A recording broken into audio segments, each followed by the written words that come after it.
चलो मित्रों, अगाउना टॉपिकમાં આપણે અભ્યાસ કરી ગયા કે બીજાણુજનક પેશીનો કોષ કે જેને આપણે પરાગ માતૃકોષ તરીકે ઓળખાવ્યો હતો એનું અર્ધીકરણ થવાથી આવી એકકીય પરાગરજ કે લઘુ બીજાણુ ઉત્પન્ન થાય છે।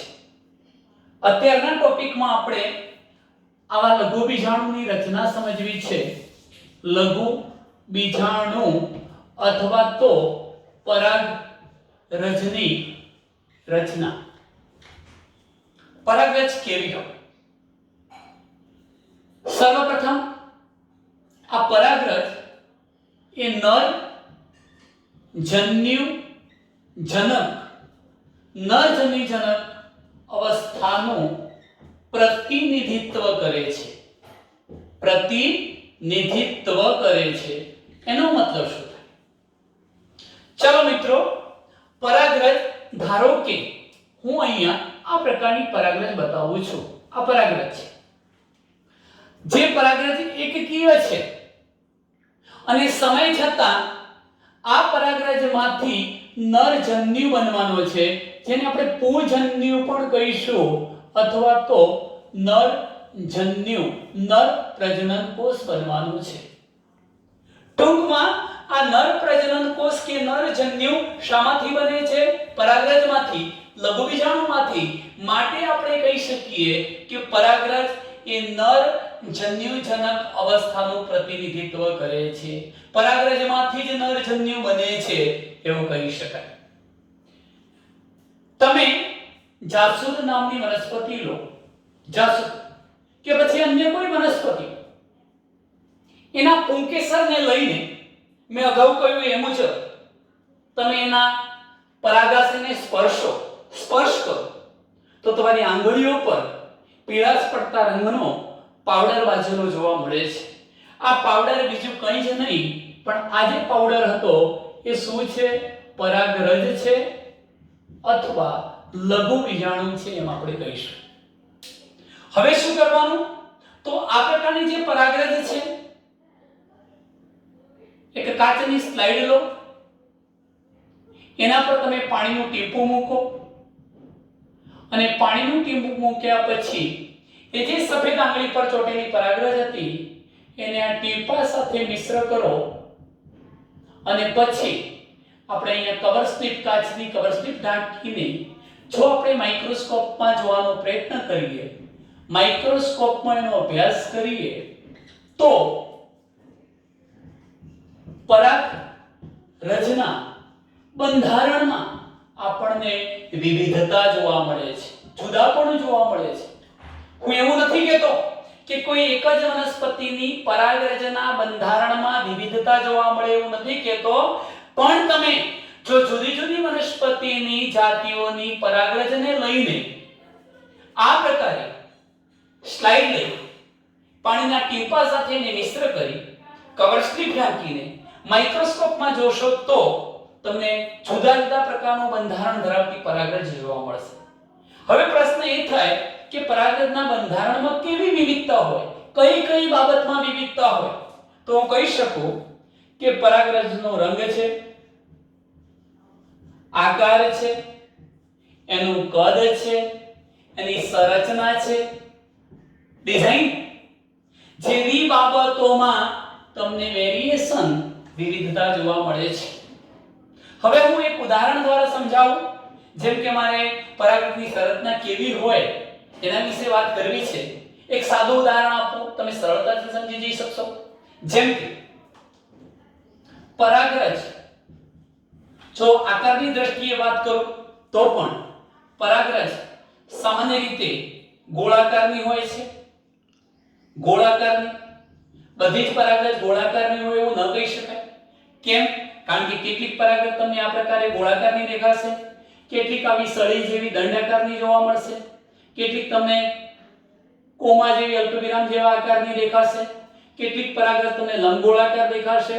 એટલે પરાગરજના આકારમાં તો વિવિધતા છે જ, પણ સામાન્ય રીતે પરાગરજ બે પ્રકારની હોય છે। પરાગરજ કાં તો લીસી હોય કાં તો કંટકીય હોય છે। આ લીસી પરાગરજ અને કંટકીય પરાગરજ એટલે શું? હું બંને આકૃતિઓ દોરું છું. ધારો કે આ પ્રકારની પરાગરજ બતાવી છે, આ કોઈ બીજી વનસ્પતિની પરાગરજ બતાવી છે, મેં બે પરાગરજ બતાવી. પરાગરજમાં હું અહીંયા કોષરસની ઘેરતું પટલ બતાવું છું, કોષરસથી ઘેરાયેલું આવરણ બતાવું છું. અહીંયા પણ સેમ આ જ પ્રકારની રચના બતાવી દઈએ છીએ. આને કોષરસ સ્તર પણ તમે કહી શકો, કારણ કે કોષરસની ઘેરતું આવરણ છે કોષરસ સ્તર. તમે એ પણ જાણો છો કે પરાગરજ એ વનસ્પતિ કોષ છે, માટીની અંદર રસધાનીઓ પણ આવેલી હશે. જો બતાવ્યું હોય તો આપણે આ પ્રકારે વનસ્પતિ રસધાની બતાવી શકીએ. રસધાની છે. આ ઉપરાંત હું કોષ કેન્દ્ર બતાવું છું. મેં આ પરાગરજનું કોષ કેન્દ્ર બતાવ્યું. મિત્રો તમે જાણો છો કે આ પરાગરજનું કોષ કેન્દ્ર એકકીય હશે કે દ્વિકીય? તો પરાગરજનું કોષ કેન્દ્ર અર્ધીકરણ થયું હોવાથી પરાગરજ એકકીય છે, માટે પરાગરજનું કોષ કેન્દ્ર પણ અહીંયા તમને કેવું મળવાનું છે? એકકીય. તમે કેવી રીતે નક્કી કરશો કે આ પરાગરજ લીસી છે, આ પરાગરજ કંટકીય છે? હજુ સુધી તમે એવો ડિસિઝન લઈ શકવાના નથી, પણ તમે જોઈ શકો છો કે હું અહીંયા હવે પરાગરજની ફરતે આમ તો બે આવરણ આવેલા હોય, મેં આનું આ જે બહારનું આવરણ બતાવ્યું, આ બહારનું આવરણ છે જેનું હું બાહ્ય આવરણ કહીશ. બાહ્ય આવરણ. અને આ અંદરનું આવરણ એને આપણે અંતઃ આવરણ કહીશું. આમ પરાગરજ ની ફરતે દ્વિસ્તરીય દિવાલ આવેલી હોય, બે સ્તરોની બનેલી દિવાલ. બહારનું જે સ્તર છે એને બાહ્ય આવરણ, અંદરનું સ્તર છે એને અંતઃ આવરણ. હજુ મેં અહીંયા અંતઃ આવરણ જ બતાવ્યું છે, બાહ્ય આવરણ નથી બતાવ્યું. જો આપણે બાહ્ય આવરણ બતાવીએ આ પ્રકારે, તો હવે તમને સ્પષ્ટ તફાવત જોવા મળશે કે ત્યાંના બાહ્ય આવરણ કરતા આ પરાગરજનું બાહ્ય આવરણ થોડુંક જુદું બતાવ્યું છે. તમે જોઈ શકો છો કે બાહ્ય આવરણમાં જાણે કાંટાઓ જેવી કે કંટક જેવી રચના હોય છે, માટે હું આ પ્રકારની પરાગરજને નામ આપી શકું કંટકીય પરાગરજ, અને આને કહીશ લીસી. સુવાળી સપાટી છે લીસી પરાગરજ, આની બાહ્ય સપાટી જે હતી કંટકીય છે, એટલે આ પરાગરજ કેવી કહેવાય? કંટકીય પરાગરજ.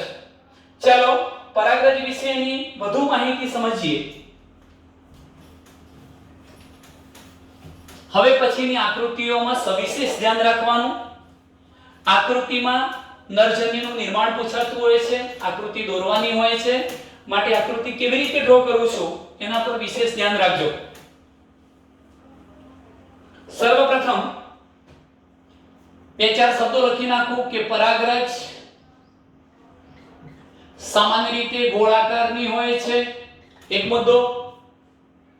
બીજા નંબરનો પોઈન્ટ એના વ્યાસના સંદર્ભમાં કહું તો પરાગરજ 25 થી માંડીને 50 માઇક્રોમીટર જેટલો વ્યાસ ધરાવે છે. જો કે જુદી જુદી વનસ્પતિઓમાં આ વ્યાસ જુદો જુદો હોઈ શકે, પણ એવરેજ 25 થી લઈને 50 માઇક્રોમીટર સુધીનો તે વ્યાસ ધરાવે છે. પરાગરજ એકકોષીય રચના છે. એકકોષીય રચના છે એટલું જ નહીં, એક જ કોષની બનેલી રચના છે એટલું જ નહીં, પરંતુ સાથે સાથે પરાગરજ એકકીય એકકીય છે. કેમ? કારણ કે અર્ધીકરણ થયું છે. ત્યાર પછીના પોઈન્ટની ચર્ચા કરીએ તો હવે જોઈ શકીએ છીએ, હું એકવાર ફરીથી આકૃતિ દોરું છું, બે પૈકી ગમે તે એક બતાવીશું. જેમ કે હું કંટકીય પરાગરજને બતાવું છું. મેં આ પરાગરજ બતાવી, એનું અંત આવરણ છે. આપણે એની બહારની બાજુએ બાહ્ય આવરણ બતાવી દઈએ છીએ, કંટકીય એવું બાહ્ય આવરણ.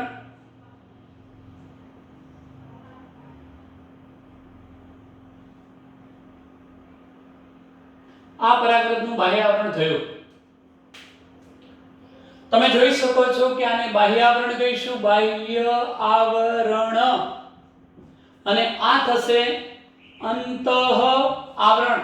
અંતઃ આવરણ બંને વચ્ચે થોડો ભેદ જોઈ લઈએ. બાહ્ય આવરણ સખત એટલે કે કઠણ હોય છે, મજબૂત હોય છે, શાનું બનેલું છે? તો આ બાહ્ય આવરણ એક કાર્બનિક પ્રતિરોધ કરી શકે તેવું કાર્બનિક પ્રતિરોધક દ્રવ્યનું બનેલું છે. એ કાર્બનિક પ્રતિરોધક દ્રવ્યનું નામ છે સ્પોરોપોલિનિન. પોલેનિન પણ કહેવાય, સ્પોરોપોલેનિન અથવા સ્પોરોપોલિનિન. સ્પોરોપોલિનિન બનેલું હોય છે. બાહ્ય આવરણ સખત, કઠણ, મજબૂત હોય છે. તે એક સ્પોરોપોલિનિન નામના કાર્બનિક પ્રતિરોધક દ્રવ્યનું બનેલું છે. કાર્બનિક દ્રવ્ય છે આ સ્પોરોપોલિનિન, કાર્બનિક દ્રવ્ય. અને પ્રતિરોધ કરશે, રક્ષણ આપશે. કોનાથી? તો અહીંથી સ્પષ્ટ શબ્દોમાં આપણે આટલું સમજી લઈએ કે આ બાહ્ય આવરણ આટલું પાતળું નથી, જાડું છે. જેમ કે હું અહીંયા બાહ્ય આવરણમાં થોડીક આવી જગ્યાઓ બતાવી દઉં છું, જેને થોડી વારમાં આપણે નામ આપીશું, જનન છિદ્ર કહીશું એને. આ જનન છિદ્ર દોર્યા. જનન છિદ્ર એની પણ ડેફિનેશન, વ્યાખ્યા આપવાની છે આપણે જનન છિદ્રની. તો હવે સમજો કે પરાગરજનું બાહ્ય આવરણ આ રીતે સ્પોરોપોલિનિન નામનું કાર્બનિક પ્રતિરોધક દ્રવ્ય ધરાવતું સ્થૂલન વાળું હોય છે. સ્થૂલન, જમાવટ થઈ રહ્યો છે આ દ્રવ્યની. કયા દ્રવ્યની? સ્પોરોપોલિનિનની. ચલો આટલા સુધી સ્પોરોપોલિનિન બતાવ્યું. અહીં પણ તમે આ રીતે બધા જ ભાગમાં સ્પોરોપોલિનિન બતાવી શકો. તો ટૂંકમાં પરાગરજનું બાહ્ય આવરણ જે કઠણ, મજબૂત છે અને તે સ્પોરોપોલિનિન નામના કાર્બનિક પ્રતિરોધક દ્રવ્યનું બનેલું છે. હવે પ્રતિરોધક કેમ કહ્યું? કારણ કે તે આ પરાગરજનું અંદર નિર્માણ પામતા જે નરજનન કોષ હશે એનું આ બધાનું રક્ષણ કરશે. તીવ્ર પ્રકાશ, તાપમાન, પવન, ભેજ, વરસાદ આ બધા જ બાહ્ય પરિબળોથી પણ રક્ષણ આપશે, પ્રતિરોધ કરશે. એટલે આપણે એને શું કહીશું? પ્રતિરોધક. પણ નવાઈ જેવી બાબત એક એ પણ છે કે જો તમે આવી પરાગરજને કોઈ પણ સાંદ્ર એસિડ, સાંદ્ર બેઝમાં નાખી દો તો સામાન્ય રીતે એસિડિક અસરના કારણે, વધુ પડતા સ્ટ્રોંગ બેઝની અસરના કારણે એ અવનત થઈ જવું જોઈએ, વિઘટિત થઈ જવું જોઈએ, નાશ પામી જવું જોઈએ. પણ નાશ પામતું નથી ડ્યુ ટુ સ્પોરોપોલિનિન. એનો મતલબ એ થયો કે કોના કારણે નાશ નથી પામતું?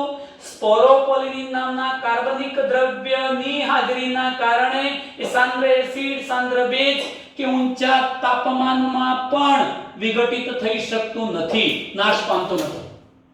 એક બીજો મહત્વનો મુદ્દો કે મિત્રો તમે જાણો છો કે કોઈ પણ કાર્બનિક પદાર્થ લઈ લો, જેમ કે કાર્બોદિત લો, પ્રોટીન હોય, લિપિડ હોય, ન્યુક્લિક એસિડ હોય, આ બધાને તમે ઉત્સેચકોની અસર આપીને પચાવી શકો, પાચન કરી શકો છો. જેમ કે એમાઇલેસ કાર્બોદિતોનું પાચન કરશે, ન્યુક્લિયસ ન્યુક્લિક એસિડનું પાચન કરશે, લાઇપેઝ લિપિડનું પાચન કરશે, પ્રોટીએચ પ્રોટીનનું પાચન કરશે. તો આ કાર્બનિક દ્રવ્યનું પાચન થવું જોઈએ કોઈ ઉત્સેચક દ્વારા. પણ નવાઈ જેવી બાબત એ છે કે દુનિયાનો કોઈ ઉત્સેચક, કોઈ જ એન્ઝાઇમ, કોઈ જ ઉત્સેચક આ સ્પોરોપોલિનિનના બનેલા બાહ્ય આવરણનું વિઘટન કરી શકતો નથી, એને તોડી શકતો નથી, એને અવનત કરી શકતો નથી. અને આ જ કારણે હજારો વર્ષ સુધી આ પરાગરજ અશ્મિઓ સ્વરૂપે સંગ્રહ પામી રહે છે, સચવાઈ રહે છે, એનું સંરક્ષણ થાય છે. અને માટે જેને નામ આપ્યું કાર્બનિક પ્રતિરોધક દ્રવ્ય સ્પોરોપોલિનિન. પણ મિત્રો જ્યાં જ્યાં બાહ્ય આવરણમાં આ સ્પોરોપોલિનિનનું બનેલું કાર્બનિક પ્રતિરોધક દ્રવ્ય નથી, જેમ કે અહીંયા નથી, અહીંયા નથી, અહીં નથી, અહીં નથી, અહીં નથી, તેવા વિસ્તારોને આપણે શું નામ આપીએ છીએ? જનન છિદ્ર. એમ વ્યાખ્યા આપી શકાય કે બાહ્ય આવરણમાં જ્યાં સ્પોરોપોલિનિન નામના કાર્બનિક પ્રતિરોધક દ્રવ્યની ગેરહાજરી છે તેવા વિસ્તારોને જનન છિદ્ર કહેવાય છે. મિત્રો આ જનન છિદ્રનું પણ એક ચોક્કસ ફંક્શન છે, કાર્ય છે, એક ચોક્કસ કાર્ય છે. કયું કાર્ય?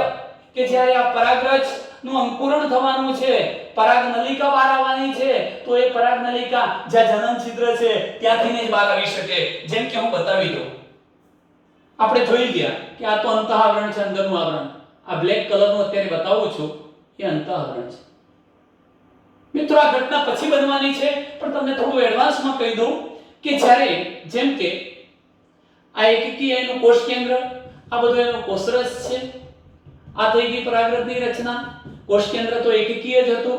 હવે જુઓ કે જ્યારે આ પરાગરજ ઉડીને સ્ત્રી કેસરના પરાગાસન પર જવાની છે ત્યારે ત્યાં તેનું અંકુરણ થશે, અંકુરણ નલિકા બહાર આવશે. હકીકતમાં અંકુરણ નલિકા બને છે આ અંતઃઆવરણમાંથી. અંતઃઆવરણ જ જનન છિદ્રમાંથી બહાર આવવાનું છે અને ત્યારે આપણે એને નામ આપીએ છીએ અંકુરણ નલિકા અથવા પરાગ નલિકા. શું નામ આપીશું? અંકુરણ નલિકા અથવા એને પરાગ નલિકા કહીશું. જો કે એની ચર્ચા આપણે પછી કરીશું. પણ હવે તમને ખબર પડી ગઈ કે જનન છિદ્રનું કાર્ય શું? તો અંકુરણ વખતે તે અંકુરણ નલિકા કે પરાગ નલિકાને પોતાનામાંથી પસાર થવાનો માર્ગ આપે છે. ચાલો મિત્રો, બાહ્ય આવરણની તો વાત કરી દીધી, પણ બાકી રહ્યું અંતઃઆવરણ.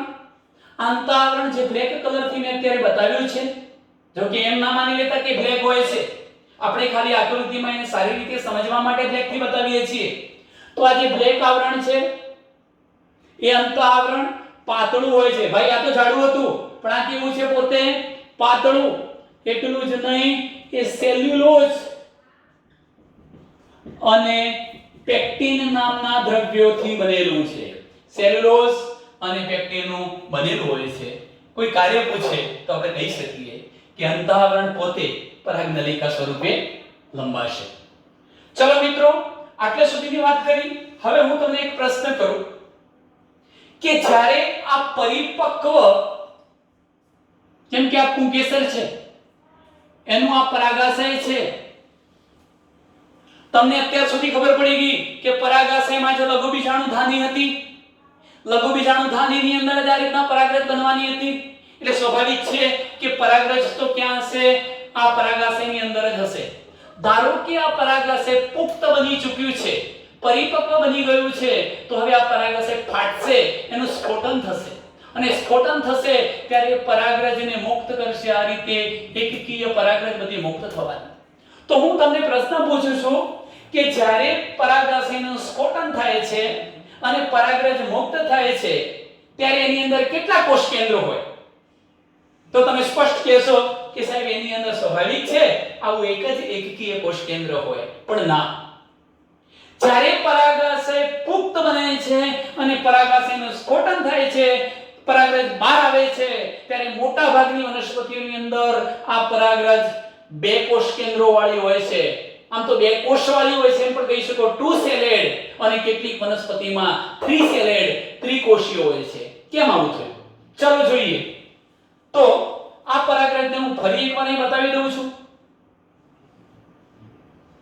મેં આ પરાગરજ બતાવી, બાહ્ય આવરણ. ચાલો અંતઃઆવરણ છે એવું વિચારી લઈએ. આ બાહ્ય આવરણ છે.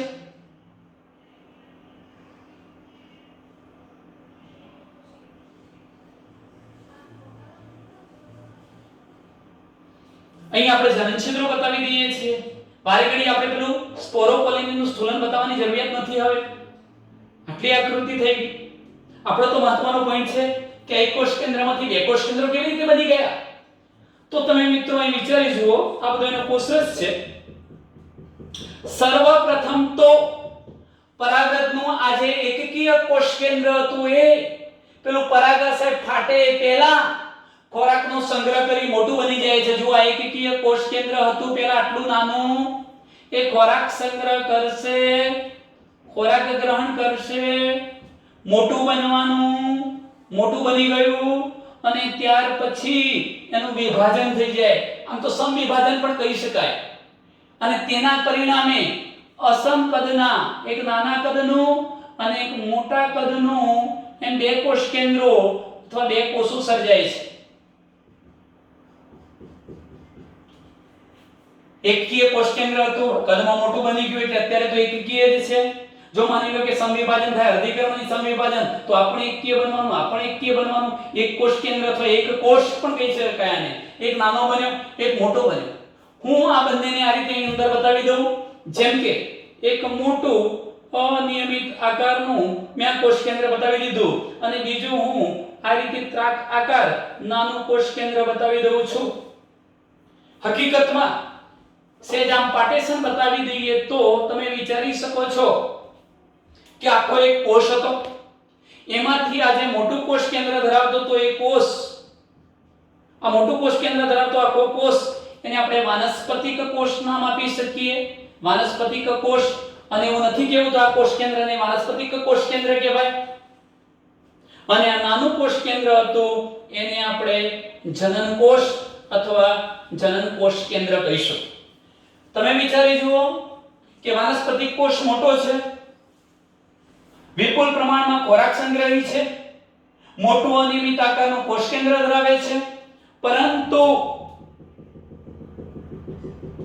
આ જે જનન કોષ હતો એ જનન કોષ નાનો છે ઘટ્ટ કોષરસ ધરાવે છે અને નાનું ત્રાક આકારનું કોષ કેન્દ્ર ધરાવે છે મિત્રો તમને અહીંયા બે કોષવાળી રચના દેખાય છે કે એક કોષવાળી તો બે કોષવાળી એક કોષ કયો છે વાનસ્પતિક કોષ અને બીજો કોષ કયો છે જનન કોષ આમ હું એવું કહી શકું કે આવૃત બીજધારી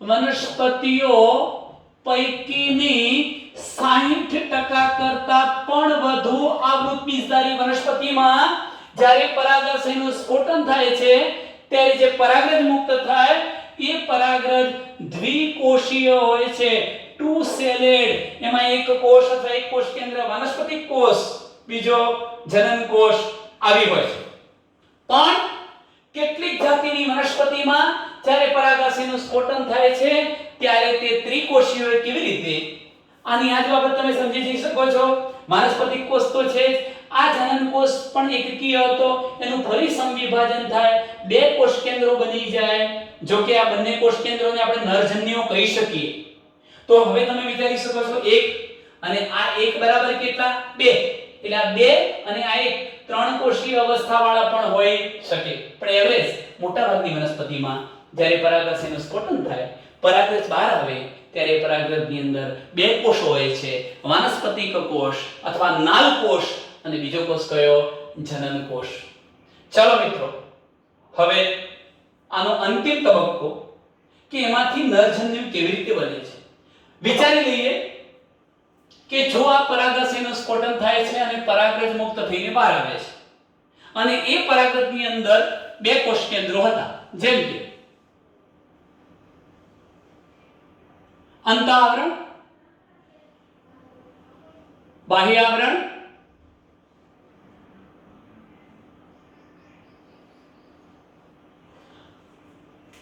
જોજો અહીંયા ધારો કે એનો કોષરસ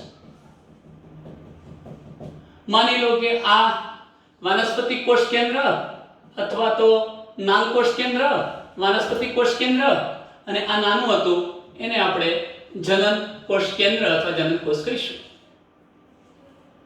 એટલું વિચારવાનું છે કે આવી પરાગરજ જેમ કે બતાવી દઉં અહીંયા આકૃતિમાં આ પુંકેસર છે આ પરાગાશય છે આ સ્ત્રી કેસર છે ઓકે આ સ્ત્રી કેસર થયું એનું આ પરાગાસન છે પુંકેસરના પરાગાશયમાંથી મુક્ત થતી આ જે પરાગરજ છે એ સ્ત્રી કેસરના પરાગાસન સુધી લઈ જવાની ઘટનાને આપણે પોલિનેશન પરાગનયન કહીશું એટલે હવે તો તમને ખ્યાલ આવી ગયો કે એકવાર પરાગાશયનું સ્ફોટન થાય એટલે એ પરાગરજને ફલનની પ્રક્રિયામાં ભાગ લેવો હોય તો એને સ્ત્રી કેસરના પરાગાસન સુધી પહોંચવું પડે ધારો કે સ્ત્રી કેસરના પરાગાસન સુધી પહોંચી જાય ત્યાર પછી જ આવી અંકુરણ નલિકા નિર્માણ પામે છે ત્યાં સુધી નિર્માણ પામતી નથી હવે શું ઘટના બનવાની તો સર્વપ્રથમ આ જનન છિદ્રમાં થઈને બહાર કોણ આવશે તો મેં અગાઉ તમને કહ્યું હતું કે જનન છિદ્રમાં થઈને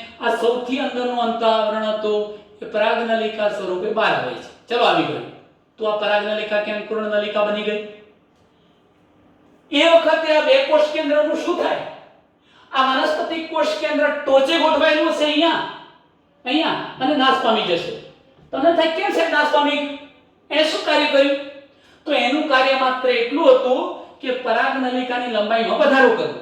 જેમ કે આટલે સુધી એની પરાગનલિકા આવી જાય, એને જેટલે અંડકમાં પહોંચવું તો એટલે પહોંચી જાય, પછી એનું કામ નથી, એટલે કોણ નાશ પામી ગયું? વનસ્પતિ કોષ નાશ પામી ગયો. બાકી કોણ રહ્યું? જનન કોષ કેન્દ્ર. ધારો કે આ જનન કોષ કેન્દ્ર ઉતરી આવશે. ક્યાં ઉતરી આવશે? પરાગનલિકામાં. અને ત્યાં આવીને હવે એ સમવિભાજનની ક્રિયા કરશે. જો એકકીય તો હતું જે અહીંયા હતું ત્યારે એકકીય તો હતું જ, અને સમવિભાજનની ક્રિયા દ્વારા બે એકકીય બનાવશે નરજન્યુ.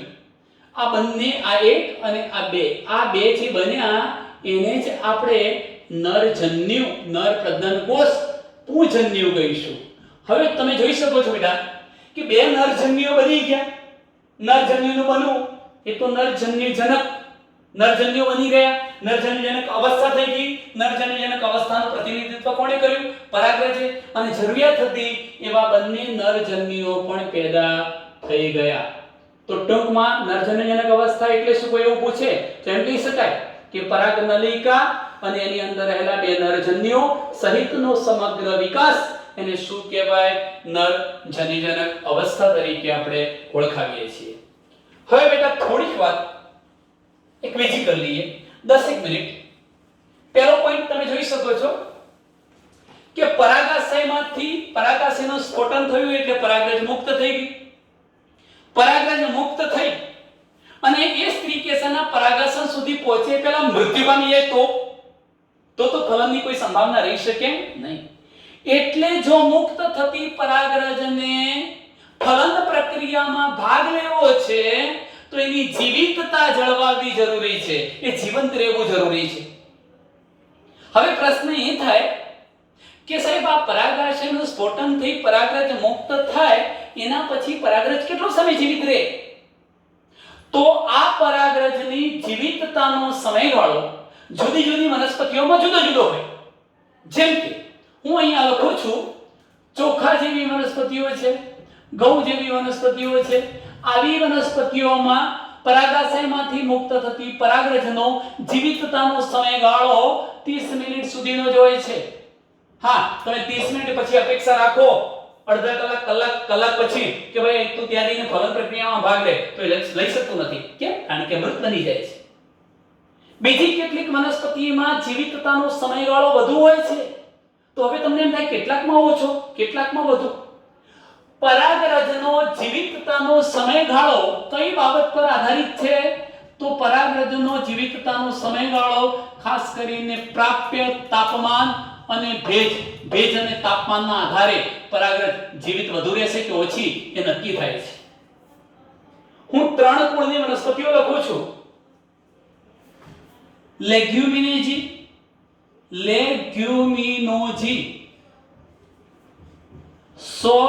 સોલેનેસી અને ત્રીજું લખું છું રોજેસી.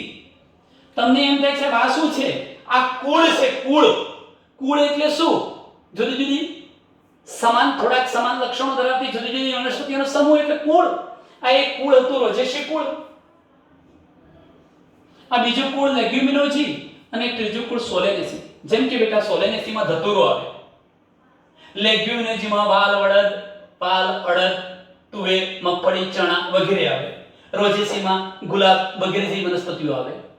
તો આમ આવી કુળ ધરાવતી વનસ્પતિઓમાં જીવિતતાનો સમયગાળો આ પરાગરજ મુક્ત થયા પછી જીવિતતાનો સમયગાળો મહિનાઓ સુધીનો હોય છે. ઘણા બધા મહિનાઓ સુધીનો. તો ટૂંકમાં મુક્ત થતી પરાગરજ અને જીવિતતાનો સમયગાળો ગુમાવે તે પહેલા જો ફલન પ્રક્રિયામાં ભાગ લેવાની હોય તો કોઈ પણ સંજોગોમાં એ પરાગાશય સુધી પહોંચી જવી જરૂરી છે. એક બીજી બાબતની વાત કરી લઈએ. પરાગરજ ઘણા બધા વ્યક્તિઓમાં શ્વસનને લગતી કેટલીક યાતનાઓ, દુઃખ, તકલીફ પહોંચાડે છે. શ્વસન સંબંધિત રોગો કરે છે, એલર્જી પ્રેરે છે. તમે કોઈ પણ નવા વસવાટમાં જાઓ, પછી છીંક આવે, ઉધરસ આવે, માથું દુખે, ચક્કર આવે, મૂર્છિત થઈ ઢળી પડો, આ બધા જ કેરેક્ટર્સ કોના છે એલર્જીના? એ કોના કારણે ખાસ કરીને થતા હોય છે? કેટલીક જાતિની વનસ્પતિની પરાગરજ એલર્જી તરીકે વર્તે છે, એલર્જીક તરીકે વર્તે છે અને એલર્જીની ક્રિયાને પ્રેરે છે માટે. હા, પરાગરજ હંમેશા નુકસાનકારક છે એવું ન કહેવાય. પરાગરજમાં વિપુલ પ્રમાણમાં પોષક તત્વો પણ આવેલા છે. ઘણા દેશોના લોકો આ પરાગરજની ગોળીઓ બનાવીને કાં તો સિરપ દ્વારા એનો પૂરક આહાર તરીકે ઉપયોગ કરે છે. પરાગરજ ખાસ કરીને દોડમાં ભાગ લેનારા ઘોડાઓ હોય, રમતવીરો હોય, એ વ્યક્તિઓ જો આ પરાગરજનું સેવન કરે, પરાગરજને ગ્રહણ કરે તો એવું માનવામાં આવે છે કે એમની દોડવાની, રમવાની અને કાર્ય કરવાની ક્ષમતા, એફિશિયન્સીમાં અદ્ભુત વધારો થાય છે. તો મિત્રો, આટલે સુધીની માહિતી જોઈ. આ ટોપિકની અંદર એક છેલ્લો પોઈન્ટ બાકી છે જેની ચર્ચા આપણે કરી લઈએ. અહીં ધ્યાન રાખજો.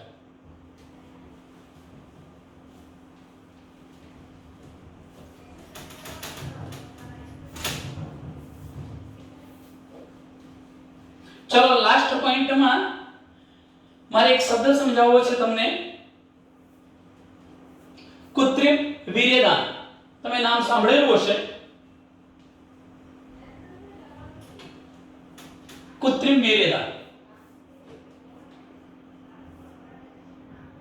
કૃત્રિમ વીર્યદાન, જેના વિશે વિગતવાર માહિતી આના પછીના ચેપ્ટરમાં આપણે ભણવાના છીએ.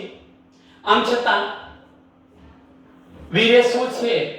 તો વીર્ય એ પુરુષ દ્વારા ઉત્પન્ન થતો સફેદ રંગનું ઘટ્ટ ચિકાસયુક્ત શુક્રકોષો ધરાવતું પ્રવાહી છે. સામાન્ય રીતે વીર્ય સ્ખલન પુરુષ જાતીય ઉત્તેજિત થાય, જાતીય રીતે એનામાં સેક્સ્યુઅલ આવેગો આવે એ વખતે, અને ખાસ કરીને સંભોગ પ્રક્રિયા કે મૈથુન પ્રક્રિયા થતી હોય એ દરમિયાન પુરુષ સ્ત્રીના યોનિ માર્ગમાં વીર્યસ્ખલન કરતો હોય છે. શાના માટે? તો આપણે પણ જાણીએ છીએ કે એનું પ્રયોજન છે પ્રજોત્પત્તિ, બાળક પેદા કરવું. કારણ કે બાળક પેદા કરવા શુક્રકોષ નામના પ્રજનનકોષની અને સ્ત્રીઓમાં અંડકોષ નામના પ્રજનનકોષની જરૂરિયાત રહે છે. પણ કૃત્રિમ વીર્યદાન પદ્ધતિ એટલે શું? આ જે પ્રોસેસ મેં તમને કહી એ કુદરતી પદ્ધતિ થઈ, વીર્યસ્ખલનની કુદરતી પદ્ધતિ. કૃત્રિમ પદ્ધતિનો મતલબ શું? કે કોઈ પણ પુરુષને તમે કૃત્રિમ રીતે ઉત્તેજિત કરો છો અને કૃત્રિમ રીતે ઉત્તેજિત કરી અને તમે વીર્યનું સ્ખલન કરાવડાવો છો, એમાંથી વીર્ય મેળવી લો છો.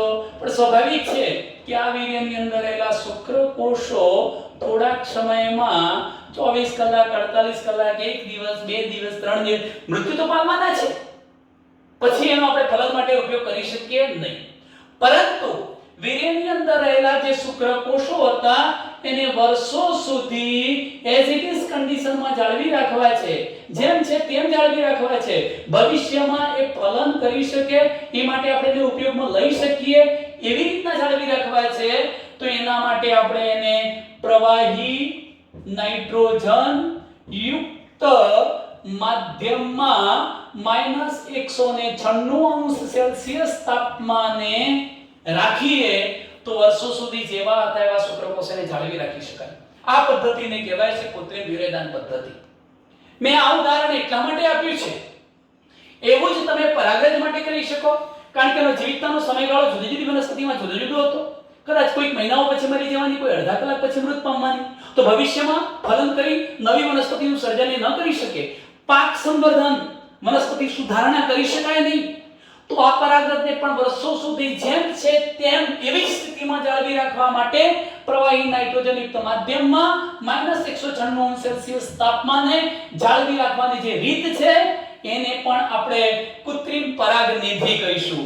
પરાગનિધિ, જેમ કે તમે બીજનિધિ નામ સાંભળેલું છે, જેમાં જુદી જુદી વનસ્પતિના બીજ પણ વર્ષો સુધી સાચવી રાખવા માટે પ્રવાહી નાઇટ્રોજનયુક્ત માધ્યમમાં -196 તાપમાને તમે જાળવી રાખો છો, જેથી કરીને ભવિષ્યમાં એનો ઉપયોગ કરી બાગાયત વિદ્યામાં, કૃષિ વિદ્યામાં તમે અવનવા સારા લક્ષણો ધરાવતી વનસ્પતિઓને પ્રાપ્ત કરી શકો. અસ્તુ.